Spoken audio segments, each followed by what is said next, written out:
सूत्र का ये पर्व ठाकुर जी को सोने की राखी पहनाकर मनाया जाएगा।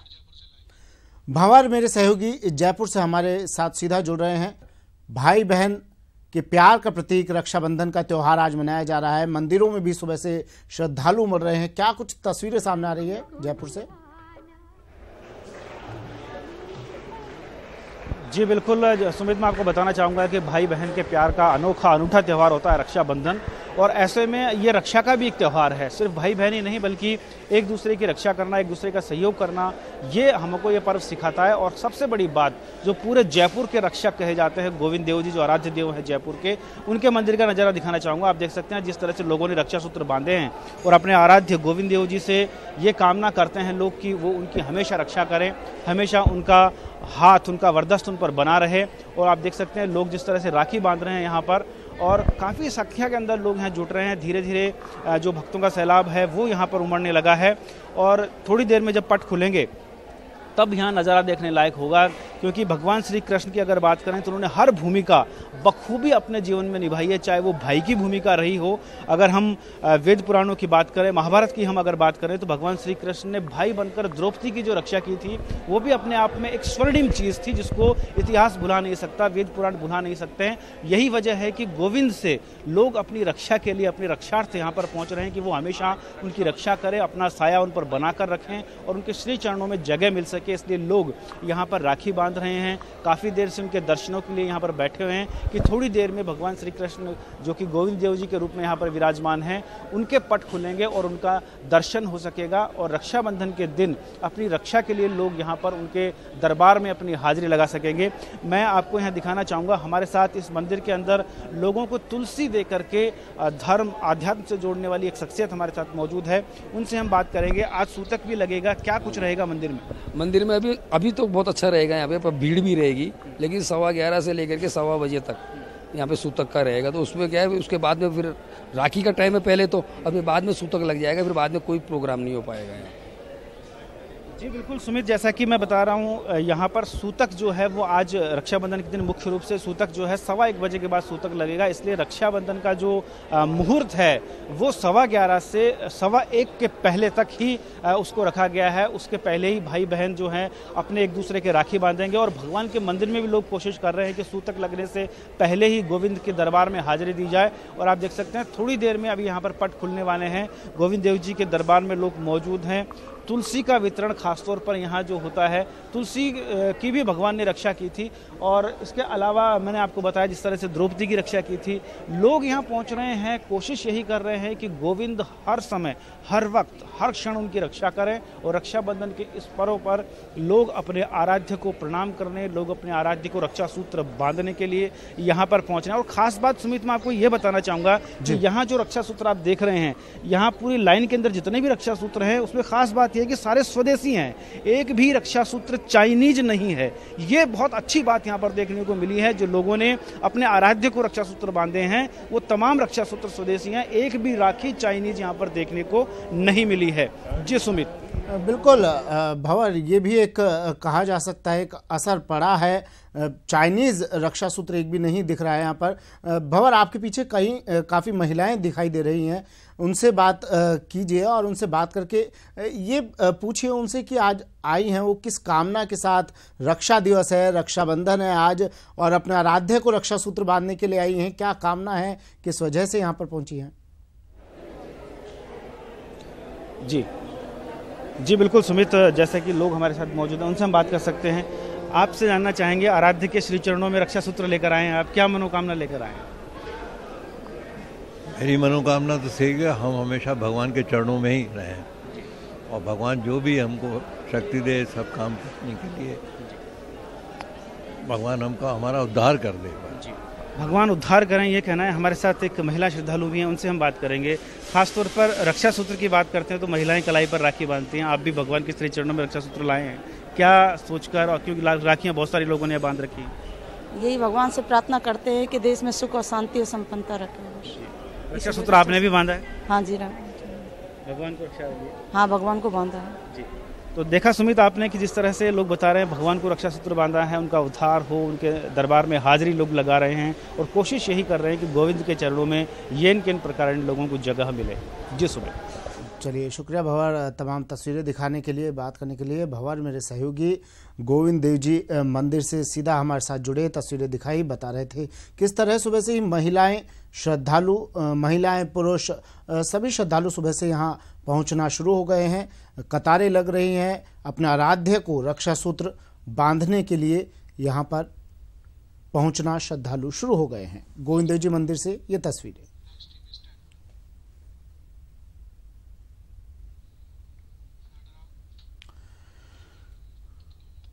भाई बहन के पवित्र रिश्तों का त्योहार रक्षाबंधन आज पूरे देश में धूमधाम से मनाया जा रहा है। इस अवसर पर बहनें अपने भाई की कलाई पर रक्षा सूत्र बांधकर उसकी लंबी उम्र की कामना करती हैं और भाई अपनी बहन की रक्षा का वचन लेता है। इसी सिलसिले में जब हमने ज्योतिषाचार्य पुरुषोत्तम गौड़ से बात की तो उन्होंने बताया कि आज सुबह 11:04 से दोपहर 1:52 तक राखी बांधने का शुभ योग रहेगा। इसके बाद चंद्र ग्रहण का सूतक शुरू हो जाएगा, जो रात 10:52 से अगले दिन रात 12:49 तक रहेगा। रक्षाबंधन के पर्व पर बहन अपने भाइयों को राखी बांध सकती हैं, क्योंकि सूतक का उसमें कोई प्रभाव नहीं होता है। इसलिए 11:05 के बाद से संपूर्ण दिन कल शुभ मुहूर्त है और बहनें अपने भाई की रक्षा के लिए, दीर्घ आयु के लिए, प्रसन्नता के लिए, उनकी समृद्धि के लिए एक रक्षा धागा का कलावा बांधती हैं और ये कल का सबसे भाई और बहन के अनमोल रिश्ते को समर्पित ये त्योहार मन में उमंग की सुरीली घंटियां बजा देता है। लेकिन कई बदनसीब भाई और बहन ऐसे भी हैं जो इस दिन भीगी आंखों से अपनों का इंतजार करते हैं, मगर सरहदों के पहरे में इन भाई बहनों की भावनाएं दब कर रह जाती है। पेश है सिकंदर शेख की एक रिपोर्ट।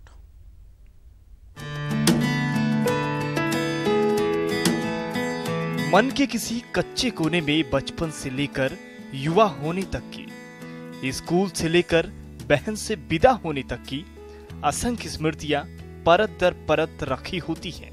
लेकिन राखी के इस त्योहार के शीतल छींटे पड़ते ही ये सब फिर से तरोताजा हो जाती हैं। लेकिन कुछ बहनों और भाइयों की व्यथा इससे कुछ अलग होती है। इनके भाई और बहन एक दूसरे से दूर दूर हैं। ऐसे में त्योहारों की सुगंध उनके जहन में दर्द और पीड़ा का एहसास करा जाती है। ऐसा ही कुछ नजारा जैसलमेर जिले के पाक विस्थापित भील समुदाय के कई परिवारों में देखने को मिल रहा है, जहां पर कई भाई बहनें ऐसे हैं जिनके भाई या बहन सरहद पार पाकिस्तान में जिंदगी बसर कर रहे हैं। महसूस तो घणी वे तो घणी अंदर बड़े पे भाई होत बेटा केरा राखी बांधा 3 भाई है, हर साल हूँ राखी बांधती, हाथ पर है हूँ है तमें मोड़ा तारी बैठी केरे बांधा राखी।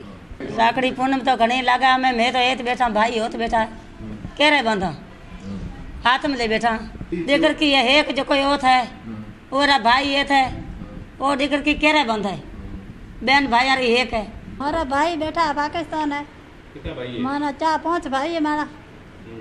आज हाथ भर है आज दिन राखड़ी बांधा कह जाए के जाऊँ कह बांधा मारा दीकरे उतरे मैं एत रहे मारा दीकरी और भाई एत रहे बेचारे कह बांधे आज के दिन तो घनी आणु था पण माणु था तो की करे के जाए बांधा। जैसलमेर में बसे भील परिवार में ये केवल एक उदाहरण नहीं है जो अपने भाइयों के लिए आंसू बहा रही है। इसी बस्ती के भीख चंद मील की कहानी भी ऐसी ही है, जो पाकिस्तान से प्रताड़ित होकर यहाँ आकर बसने के 3 साल गुजर जाने के बाद आज भी वो पाकिस्तान में अपनी बहनों के साथ बिताए पलों को भुला नहीं पा रहे हैं। सरहदों के पहरे में उनकी कई बहनें आज भी अपने इस भाई का इंतजार कर रही है। सर, सबसे पहले तो मैं यही कहूँगा कि बहन भाई का जो ये रिश्ता है एक अटूट है और अपने हिंदुत्व के हिसाब से ये बहुत ही एक शानदार त्यौहार है जो पूरी दुनिया में मनाया जाता है। ना सिर्फ अपने हिंदू लेकिन और भी लोग इनको बड़ी रिस्पेक्ट देते हैं। भील बस्ती के इन परिवारों की पीड़ा देखकर भाई बहन के भावुक रिश्तों का एहसास होता है, जहां भाई बहन के प्यास पर सीमाओं का पहरा लगा है। कई बहनों ने अपना दर्द बताया और कई भाइयों ने अपनी बात यह कहते हुए कह दी कि सरहदों के इन जो तारबंदी है, जो रिश्ते हैं, इन्होंने भाई बहन के रिश्ते पे जो पहरे लगाए हैं वो पहरे नहीं होने चाहिए। लेकिन हुक्मरान ये बात कब समझ पाएंगे ये तो आने वाला वक्त ही बताएगा। लेकिन आज के दिन इन भाइयों और बहनों के दिल रो रहे हैं। Sikandar Sheikh, ETV news, Jaisalmer. करीब 800 सालों से पालीवाल समाज रक्षाबंधन का त्यौहार नहीं मना रहा है। वहीं पालीवाल समाज की बहनों में भी इस दिन के त्यौहार को लेकर उत्सुकता नहीं रहती। इस पवित्र रिश्ते को ये पालीवाल समाज क्यों नहीं मनाता, इसके पीछे की क्या कहानी है, देखते हैं इस रिपोर्ट में।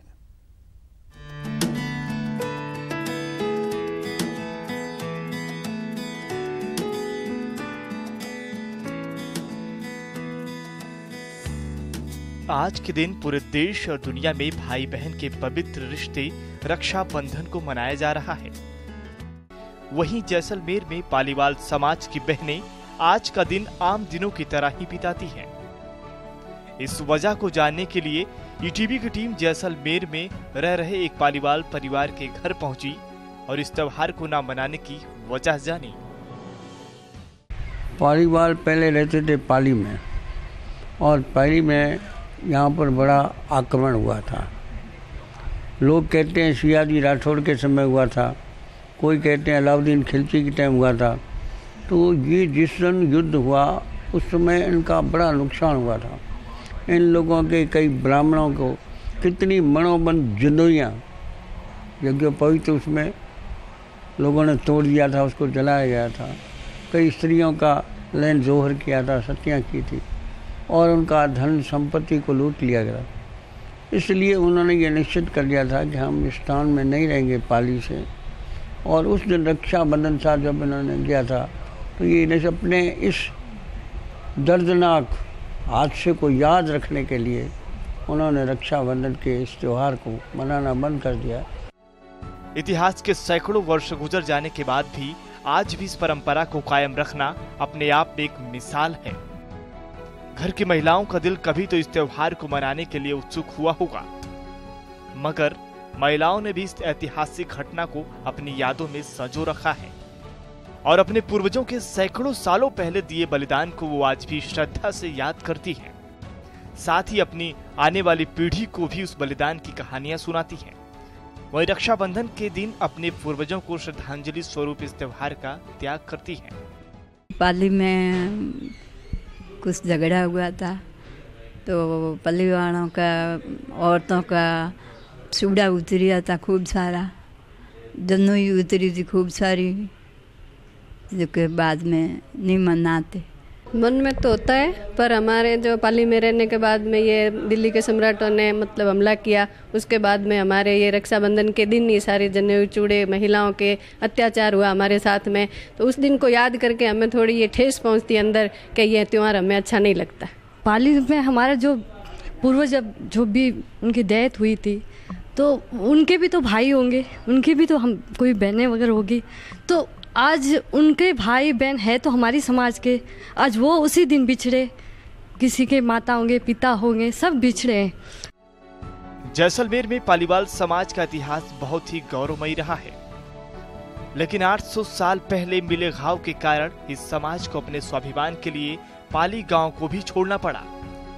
वहीं इस तरह के स्वाभिमानी समाज से आजकल के युवाओं को और बाकी पीढ़ियों को भी प्रेरणा लेनी चाहिए। Bureau report, Sikandar Sheikh, Jaisalmer.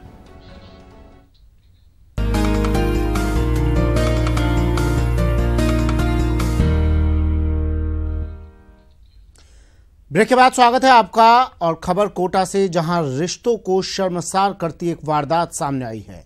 कोटा के सगतपुरा इलाके में एक भाई ने अपने ही छोटे भाई की सरिये से वार कर हत्या कर दी। देर रात को आपसी विवाद को लेकर महावीर अपने छोटे भाई राम प्रसाद से महावीर का विवाद चल रहा था। शराब के नशे में दोनों भाइयों के बीच झगड़ा हुआ। झगड़ा बढ़ता देख महावीर की पत्नी गायत्री पुलिस थाने पहुंची और झगड़े की सूचना दी। वहां से जब वो वापस लौटी तब भी दोनों भाई आपस में झगड़ा कर रहे थे। इस बीच बड़े भाई महावीर ने सरियों से पीट पीट कर अपने छोटे भाई राम प्रसाद की हत्या कर दी। वहीं मौके पर पहुंची पुलिस ने मौका मुआयना किया। जानकारी के मुताबिक घटना के बाद आरोपी महावीर मौके से फरार होने में भी कामयाब हो गया, लेकिन आरोपी को पुलिस ने नयापुरा बस स्टैंड से गिरफ्तार कर लिया। फिलहाल पुलिस पूरे मामले की जांच में जुटी है। एक्सक्लूसिव तस्वीरें दिखा रहे हैं आपको ईटीवी पर। तो रिश्तों को शर्मसार करती ये वारदात कोटा से सामने आई, जहां दो भाइयों में एक विवाद के चलते बड़े भाई ने छोटे भाई की हत्या कर दी। उसके बाद इस वारदात को अंजाम देकर बड़ा भाई मौके से फरार भी हो गया, लेकिन पुलिस ने उसे गिरफ्तार कर लिया। एक्सक्लूसिव तस्वीरें ईटीवी पर।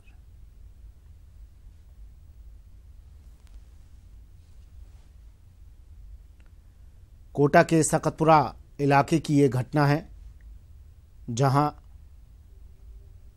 आपसी विवाद चल रहा था दो भाइयों में और शराब के नशे में इस वारदात को अंजाम दिया गया।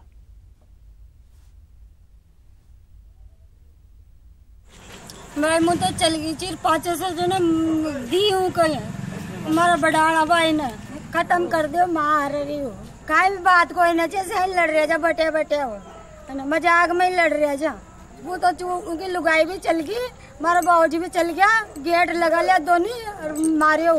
यहाँ राखी बांधा के लिए आई थी मुँह चल गई थी वापिस मैंने पतो कोई न पड़ फिर मुँह पाची आई थी का पापा कहाँ आया जो दोबारा जब मुँह ले आई थी वहाँ के टाइम मन की।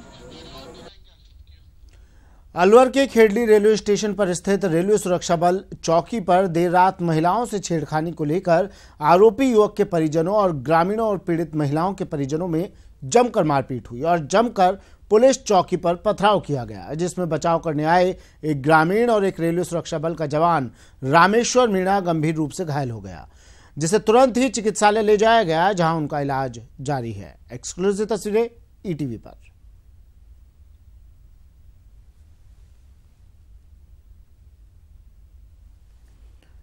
तो अलवर से एक खबर, जहां रेलवे सुरक्षा बल चौकी पर महिलाओं से छेड़खानी को लेकर एक युवक के परिजनों और ग्रामीणों और पीड़ित महिलाओं के परिजनों में जमकर मारपीट हुई। पुलिस चौकी पर पथराव भी किया गया और बीच बचाव करने आए एक ग्रामीण और रेलवे सुरक्षा बल का जवान, जिसका नाम रामेश्वर मीणा बताया जा रहा है, ये गंभीर रूप से घायल हो गए। उन्हें अस्पताल ले जाया गया, जहां उनका इलाज जारी है।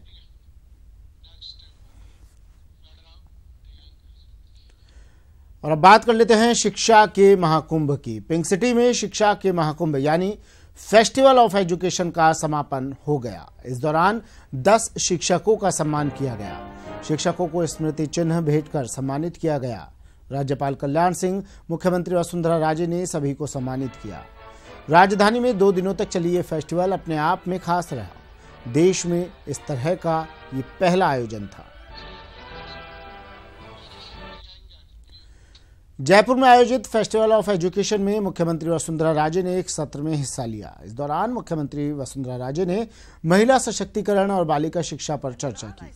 राजे ने कहा कि राजस्थान को स्माइलिंग हैप्पी स्टेट बेटियां बनाएंगी। उन्होंने कहा कि लड़कियां 2ym दर्जे की नागरिक ना हो, क्योंकि आप भी मुख्यमंत्री बन सकती हैं। मुख्यमंत्री वसुंधरा राजे ने डिजिटल स्पेस पर भी चर्चा की। सीएम ने राज्य की शिक्षा के स्तर को वैश्विक स्तर का बताते हुए कहा कि हमने शिक्षा भी खुद के बेंचमार्क बनाए हैं।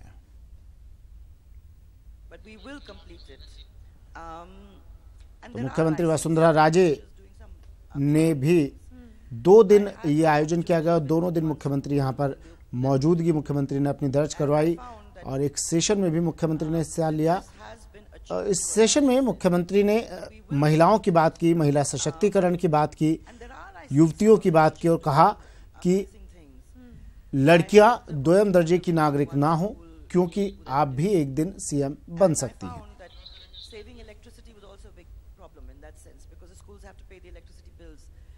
इस टीचर ने क्या किया, इसने pumping of water up to the